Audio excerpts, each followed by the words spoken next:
La Générale.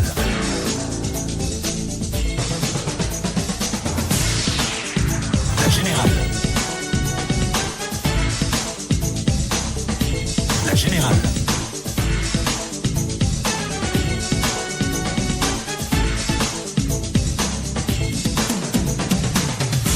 Dans les titres de ce journal, 3631, c'est le nombre de candidats attendus sur l'ensemble des sites de composition du Borgou dans le cadre de l'examen du certificat de qualification au métier CQM section d'octobre 2024. À quelques heures du démarrage des compositions prévues pour le 21 au 26 octobre, François Biawatchade fait le point des préparatifs. Selon le chef de la délégation départementale de la Chambre des métiers de l'artisanat dans le Borgou, tout est fin prêt, vous le suivrez dans cette édition.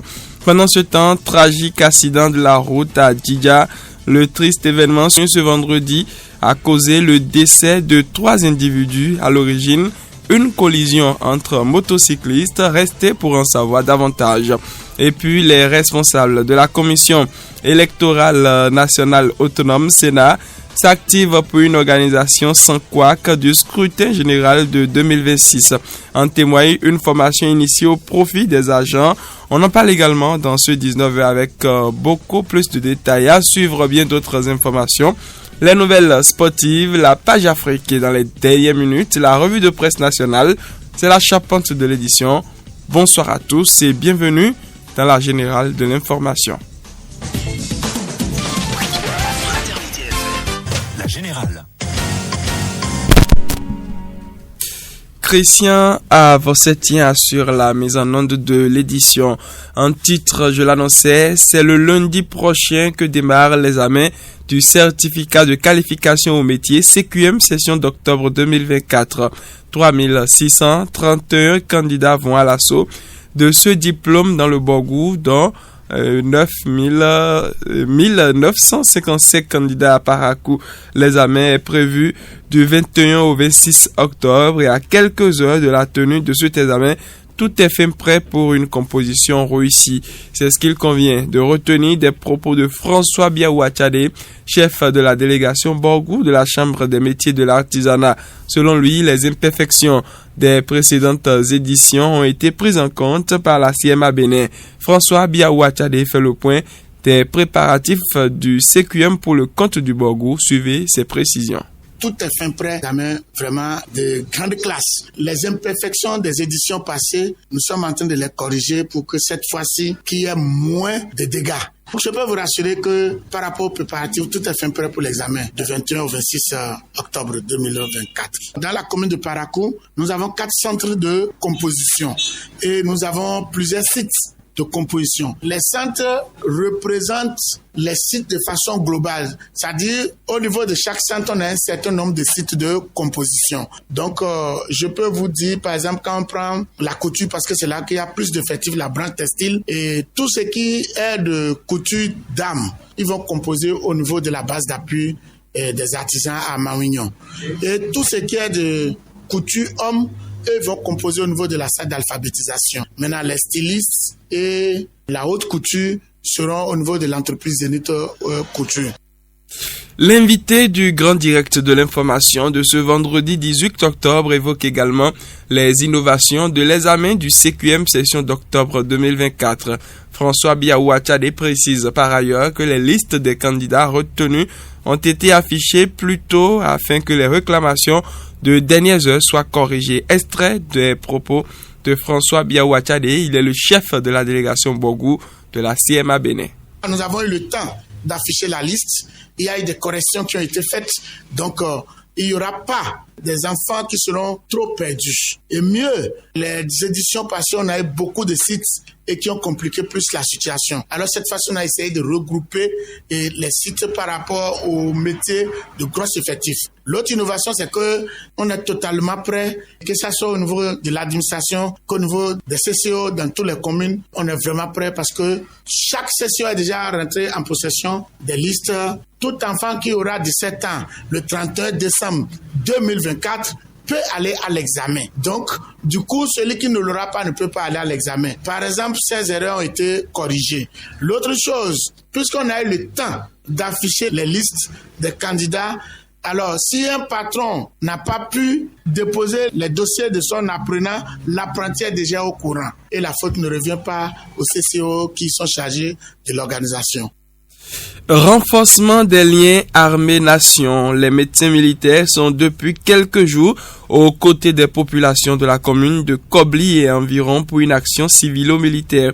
Il s'agit de consultations suivies de traitements gratuits. C'est une initiative du ministère de la Défense nationale conduite par la direction de la participation des armées au développement des tâches d'intérêt public et qui s'inscrit dans le cadre des efforts visant à renforcer les liens armée-nation. Elle vise entre autres à apporter une assistance sanitaire aux populations et couches défavorisées de la commune de Kobli. Une initiative saluée par le directeur départemental de la santé de l'Atakora qui évoque les différentes initiatives du gouvernement pour faciliter l'accessibilité des populations aux soins de santé. Écoutons Mutuama Domitou, TDS Atakora. C'est une joie pour nous d'accueillir cette opportunité du ministère de la Défense qui vient nous accompagner dans l'accessibilité des soins aux populations. Nous sommes à Kobli, à environ 90 km de Natitengu et très proche du Togo, dans un contexte que vous connaissez bien. C'est une action salvatrice que de nous venir en appui avec du personnel qualifié, des médecins militaires, des médicaments gratuits pour garantir la prise en charge de nos communautés. À part le volet assurance maladie que le gouvernement a mis et qui a eu une réalité dans l'Atakora, dans l'activité Arche, nous constatons aujourd'hui que le gouvernement nous accompagne avec des campagnes de consultation gratuites et foraines qui se déroulent dans le département. Le ministère de la Défense était à Materi il y a quelques mois et cette fois-ci c'est Kobli, une autre commune du département qui bénéficie de cette intervention, ce qui aujourd'hui rapproche le médecin de la population et améliore l'accessibilité des soins. Pendant 2 jours, l'opération qui s'est tenue au centre de santé de Kobli a mobilisé plusieurs centaines de personnes venant de différentes localités. À l'issue des consultations menées sur place par les médecins militaires, de nombreuses pathologies ont été diagnostiquées, traitées et des médicaments appropriés gracieusement donnés pour la suite des traitements. Confirmation à travers les propos de Nasrine Barre Mohamed, elle est médecin lieutenant des forces armées béninoises. On a eu à avoir quand même beaucoup de cas d'infection respiratoire aiguë, des cas de gastro-entérite, des cas de lombalgie, surtout chez les plus âgés, et des cas de paludisme chez les plus jeunes. Au vu de toutes les pathologies qu'on a eu à constater, comme sensibilisation d'abord, on va d'abord parler des mesures hygiéno-diététiques chez les plus âgés, en vue de préserver leur colonne vertébrale. Parce qu'il y a beaucoup de lombalgie, des gens qui se plaignent de douleurs aux genoux. Et là, c'est quand on ne ménage pas bien les articulations que ces différents maux-là apparaissent. Comme il y a également du paludisme chez les plus jeunes, pour sensibiliser sur le fait de dormir sur les moustiquaires imprégnés, ça c'est très important. Parce que le paludisme affecte beaucoup les plus jeunes et c'est surtout le paludisme grave. Donc beaucoup sensibiliser sur le fait de dormir sur des moustiquaires imprégnés au plus après 19h-20h. Par rapport aux infections respiratoires aiguës, éviter la poussière, se protéger avec des cache-nez. Cette campagne de consultation et de traitement gratuit intervient dans un contexte de lutte contre le terrorisme dans le nord du Bénin. C'est pourquoi le chef d'escadron, Kwasi Kacha Antoine Alain, et ses éléments ont profité de l'occasion pour inviter les populations à collaborer avec les forces armées béninoises en partageant les informations et en dénonçant tout comportement anormal ou suspect dans leur localité. On l'écoute pour plus de détails. Dans tous les pays du monde, l'armée contribue au développement. Donc, cette contribution se fait par diverses manières. On ne peut pas parler de développement sans parler de la sécurité, de la protection de tout ce qui est la superficie du Bénin. Ce que je vais demander à la planète de Kobli, je les exhorte à coopérer avec les éléments des forces de défense et de sécurité déployés dans leur zone pour réussir cette mission délicate qui est la lutte contre le terrorisme, dont la finalité est de favoriser le développement harmonieux des fils de la localité de Corbiche. Et je profite pour dire merci aux autorités locales, en particulier la première autorité, le maire, le médecin coordonnateur de la zone sanitaire de Tanguieta Materi Kobli. La population est sortie massivement grâce à la contribution des autorités politico-administratives. On poursuit et cette fois avec une note politique. Un an environ nous sépare des élections générales de 2026 au Bénin, mais déjà au niveau de la Sénat, la Commission électorale nationale autonome s'active pour les préparatifs. En témoigne la tenue jeudi 17 octobre d'un atelier qui s'y est penché. C'est la salle Fleuve Jaune du ministère des Affaires étrangères qui a servi de cadre à cette rencontre initiée par la Sénat. Lors de cet atelier, Boukari Abou Soulé Adam, directeur général des élections, a annoncé que plus de 100 000 agents électoraux seront mobilisés pour assurer la bonne organisation du scrutin. Ces agents seront affectés au bureau de vote avec en plus 600 coordinateurs et 2000 assistants répartis à travers le pays. Le budget prévisionnel pour cette organisation est estimé à 15 milliards de francs CFA, couvrant principalement la rémunération et la formation des agents électoraux. Ce montant doit être encore validé par les autorités compétentes avant d'être alloué. Les élections générales de 2026 regrouperont les scrutins législatifs, communaux, locaux et la présidentielle. La formation de ces agents est une priorité pour garantir des élections transparentes et efficaces. Le processus de recrutement mettra donc un accent particulier sur la transparence et l'intégrité des candidats. De plus, la présence d'observateurs nationaux et internationaux sera assurée pour garantir un suivi rigoureux des opérations électorales. On va passer à une autre information difficile pour les riverains de rallier le quartier Pérouguera en passant par Alaga et pour cause. La décharge intermédiaire du quartier Alaga s'est encore reconstituée. La montagne d'ordures a pratiquement fermé la voie quittant Alaga et qui débouche sur Pérouguera. Eau sale, mouches, odeur nauséabonde, c'est le constat désolant que tout usager peut faire. Selon les riverains, cette situation est regrettable, surtout en cette période des pluies, et rallier leur domicile devient un calvaire. Cette décharge intermédiaire est également source de désagréments pour les populations riveraines avec la prolifération des mouches et moustiques. Confirmation à travers les propos de Adolphe Kedonou et Hyacinthe Koyi, tous deux riverains. Les déchets ont pris la voie jusqu'à... Même on ne pouvait pas passer, il n'y a pas la voie. Bon, devant moi, je vois des déchets jusqu'au point qu'il n'y a pas la voie. À moto, c'est très difficile.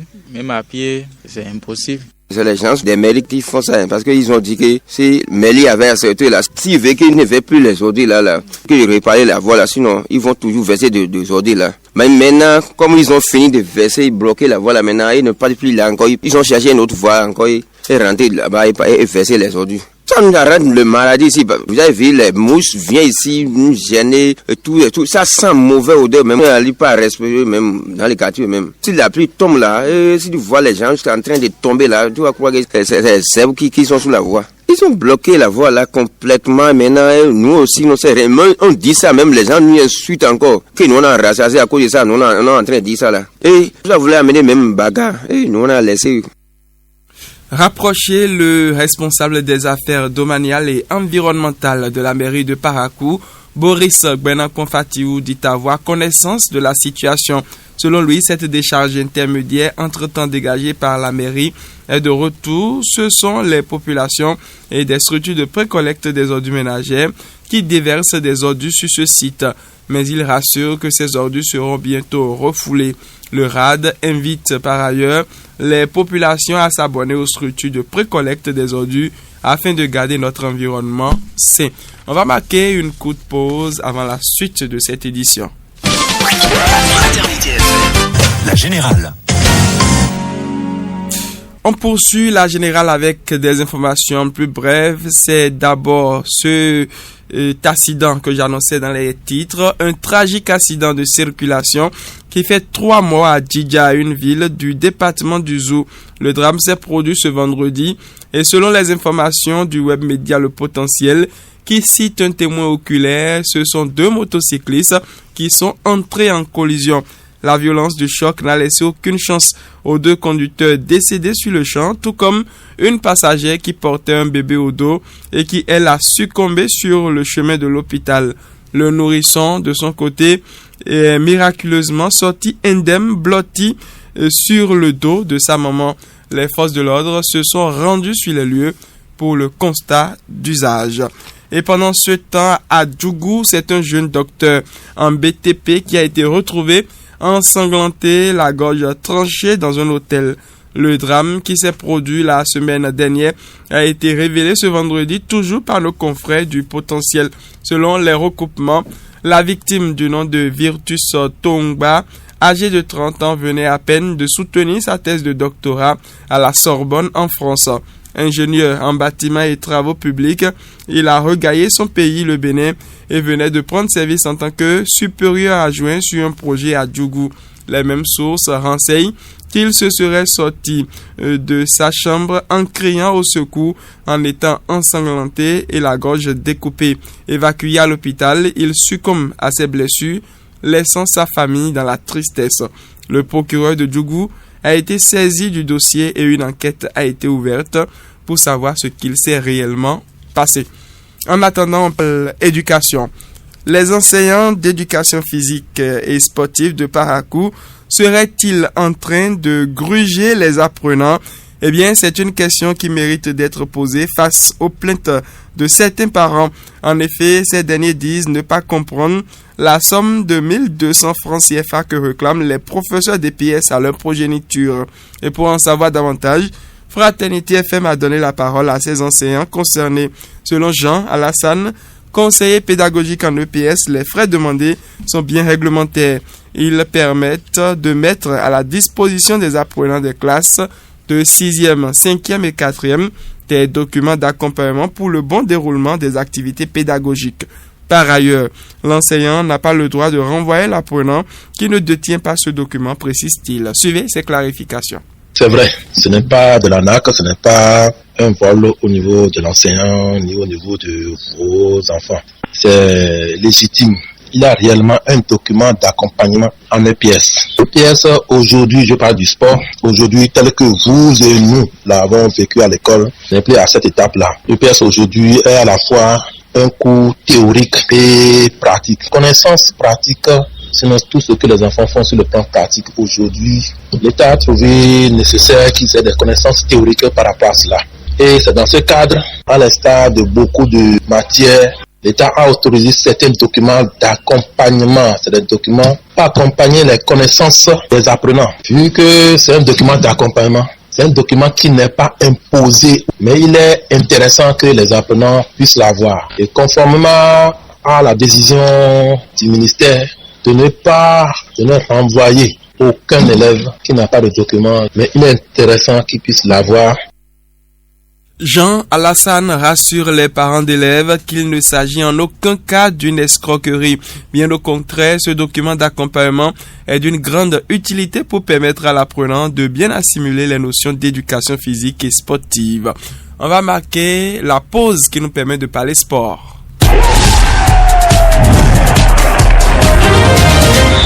Et c'est avec Jacques Degbé que ça se fait. Jacques, bonsoir. Bonsoir Louis Chabalou. Éliminatoire CHAN 2024.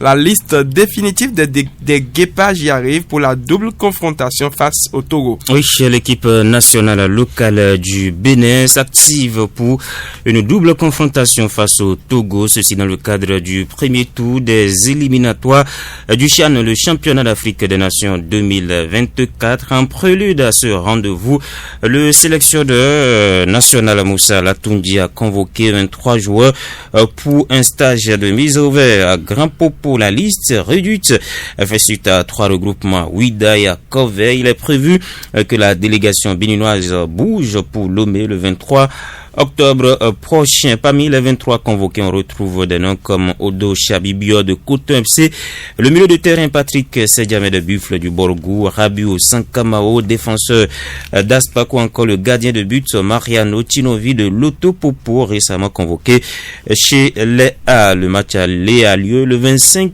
octobre prochain au stade Kégué à Lomé. Match retour une semaine plus tard au stade Félix Houphouët-Boigny d'Abidjan. Il faut dire que l'équipe qui sortira vainqueur de cette double confrontation affrontera le Niger au tour suivant. On parle également du tournoi UFOA B U20 Jacques Degbe. Le Burkina Faso fait chuter le Nigeria. Annoncé favori dans la confrontation face au Burkina Faso, le Nigeria a courbé les chines 0 but contre 1. Les joueurs, les jeunes Super Eagles, ont été punis à la 66e minute sur un coup franc tiré de la gauche vers la droite. Oublié au second poteau, Habib Koulibaly a eu le temps de se retourner et d'armer sa frappe en pleine lucarne. Avec cette victoire, les étalons U20 prennent une belle option pour la demi-finale. Ils affrontent lundi la Côte d'Ivoire dans cette poule B. On rappelle que le Bénin a fait match nul hier face au Ghana, 2 buts partout, et que le pays hôte, le Togo, a été contraint au partage des points par le Niger, 2 buts partout également. Les deux finalistes de ce tournoi se qualifieront pour la Coupe d'Afrique des Nations des moins de 20 ans. Merci Jacques Degbe, c'était la page sport. On parle Afrique à présent.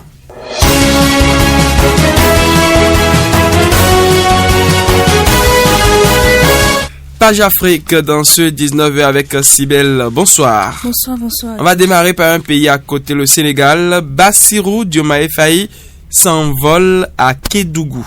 Le président Bassirou Diomaye Faye auprès des populations touchées par les crues du fleuve du Sénégal. En effet, le président sénégalais s'est envolé dans la matinée de ce vendredi 18 octobre pour Kédougou, une région du Sénégal. Le président va apporter le soutien de son gouvernement aux populations en difficulté. Pour rappel, ces dernières semaines, les populations de Kédougou sont touchées par les crues qui a causé plusieurs déplacements et des dégâts matériels majeurs.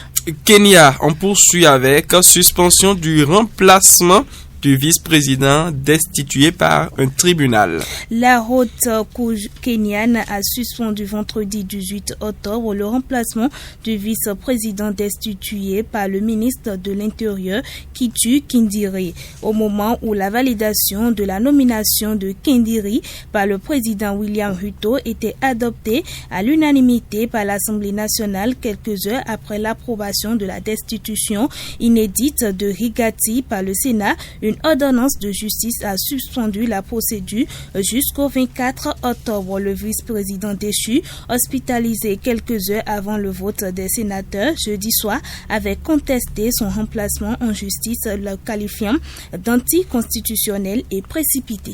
Merci Cybèle pour la page Afrique. La revue de presse nationale estampillée Pifan Chabi.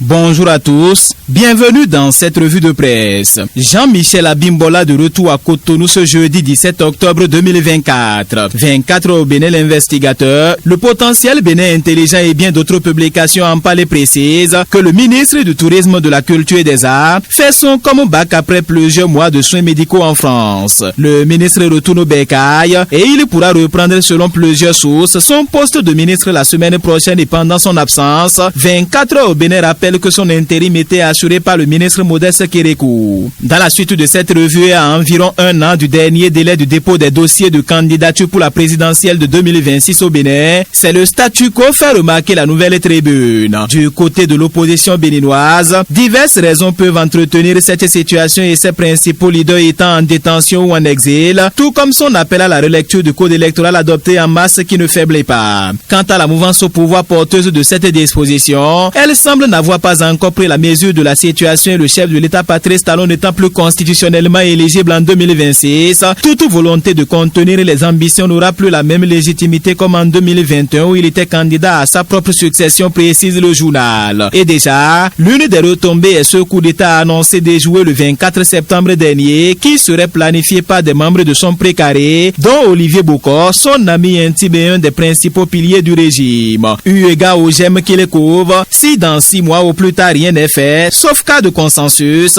le nouveau code électoral adopté le 5 mars 2024 ne pourra plus être révisé. Les dispositions du protocole additionnel de la CEDEAO sur la bonne gouvernance et la démocratie sont claires en la matière et l'imminence des scrutins pourrait même exposer le cas échéant. Une telle option a plus de susceptibilité sans compter le climat socio-politique qui aura cours dans le pays, précise la publication. Or, si les dates de dépôt des candidatures restent en l'état pour les élections générales de 2026, pour des partis politiques qui comptent soit conquérir et exercer le pouvoir d'État, puis le conserver, c'est un véritable pied de nœud, conclut la publication. Et si aucune ambition n'est encore visible dans le cadre des élections générales de 2026, plusieurs publications dont le potentiel fait savoir que la Commission électorale nationale autonome Sénat est quand même à pied d'œuvre pour une organisation parfaite de ces élections. En fonction des spécificités liées à ces élections générales, les premières depuis l'adoption de la nouvelle constitution, la Sénat travaille déjà à élaborer un budget conséquent. Et d'après les prospections, une prévision budgétaire d'environ 15 milliards de francs CFA est faite pour couvrir les charges financières liées aux élections générales de 2026, c'est-à-dire les législatives, communales et locales couplées à la présidentielle. L'information a été donnée au cours d'un atelier organisé par la Direction générale des élections le jeudi 17 octobre 2024 à Cotonou et à Ankroa Boukari Abousoulé Adam, directeur général des élections, repris par le potentiel. Ce budget sera majoritairement destiné aux frais liés à la formation et à la rémunération des agents électoraux. Et dans le cadre de l'organisation des joutes électorales de 2026, le besoin d'agents électoraux à déployer s'élève selon les estimations à 102 682 agents à raison de 600 coordonnateurs d'arrondissement et de zone, 2000 assistants de coordonnateurs d'arrondissement et de zone, 82 points focaux et 100 000 membres de postes de vote, concluent les publications. Et toujours relativement aux élections générales de 2026 au Bénin, à Sankpong, Bolié Oudin remobilise les troupes à Béterou et à Tchaourou Centre. L'objectif de cette initiative est de préparer ces différentes populations pour les élections prochaines et dans le but de faire un score honorable au soir de ces élections, fait savoir le Canada du Nord. Et pendant ce temps, il y a la conférence de haut niveau sur les enfants, les jeunes et familles en Roumanie. Le Bénin se distingue par ses mesures de protection sociale des populations. Fraternité, l'informateur Éveil Info Bénin Intelligent et bien d'autres publications en parlent, précise qu'au cours des travaux, la ministre Tony Fodé Mewanou en charge des affaires sociales et de la microfinance a présenté les mesures de protection sociale mises en œuvre au Bénin par le gouvernement du président Patrice Talon. Elle a mis un accent particulier sur les réformes opérées dans les secteurs de la protection des enfants, des femmes et des familles au Bénin, et que ce soit les mesures législatives, la mise en œuvre de projets et programmes en faveur des femmes, des enfants et des familles au Bénin, tout a été vanté devant l'assistance. Les participants ont salué selon Fraternité les efforts du gouvernement du Bénin, notamment en ce qui concerne l'assainissement budgétaire, la maîtrise des dépenses, les nouvelles mesures fiscales et surtout les dépenses sociales prioritaires estimées à plus de 40% du budget de l'État. C'est donc une grande avancée en matière d'action sociale au profit des populations béninoises, conclut Fraternité. Et plus loin, les principaux accusés dans le dossier de tentative de coup d'État au Bénin, l'homme d'affaires Olivier Bokor et l'ancien ministre des Sports Oswald Khomeki ont été de nouveau écoutés à la Cour de répression des infractions économiques et du terrorisme Criette. Le potentiel en parler précise que devant la chambre d'instruction, c'est l'ancien ministre des Sports Oswald Khomeki qui a été conduit d'abord sous escorte policière dans la matinée. Son audition s'est déroulée selon la publication à huis clos avant de prendre fin un peu vers 14h avec son procès verbal. Et dans l'après-midi, c'est l'homme d'affaires Olivier Bokor qui a aussi été écouté par la chambre dans le cadre de ce dossier, et il s'agira à présent pour la chambre d'instruction de prendre soit une ordonnance de renvoi devant la chambre criminelle ou de jugement si elle est parvenue à réunir tous les éléments de preuve nécessaires. Fin de cette revue. Merci de m'avoir suivi.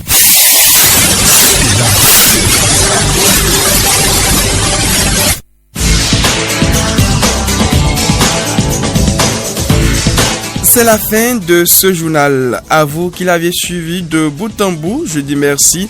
Christian Avossetien était aux manipulations techniques, Karine Diegui à l'édition, à la présentation. Je suis Ulrich Abalo.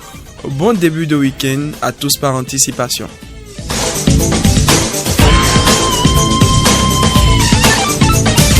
C'était la générale de l'information avec le service de l'information de Fraternité FM. Jamais seul, jamais seul, jamais seul, jamais seul, jamais seul.